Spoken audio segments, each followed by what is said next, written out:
बातमी आहे बारामतीतून। बारामतीत कुणी धमकावत असेल तर माझी भेट घालून द्या असं युगेंद्र पवार यांनी म्हटलंय। पुढचं मी बघून घेईल असं सुद्धा त्यांनी म्हटलंय। युगेंद्र पवारांनी अजित पवार यांचं नाव न घेता थेट निशाणा साधलाय।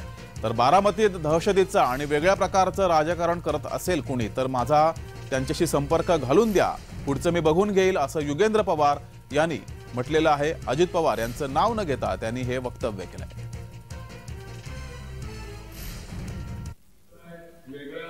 राजकारण जर होत असेल, बारामतीकरांनी कधी हे राजकारण बघितलेलं नाहीये, तुम्ही पण बघितलं नसेल। दमदाटीचं, दहशतीचं जर तसं काय असेल तर तुम्ही थेट माझ्याशी संपर्क साधा। जर कोणी येत असतील पदाधिकारी किंवा ज्यांना काही मिळालंय तर तुम्ही गाठ माझ्याशी घालून द्या।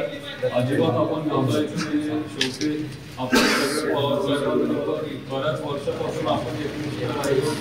हा सगळ्यांना विधायक भाग आहे, सोडणार नाही आणि इथून पुढेही सोडणार नाही, मला विश्वास आहे।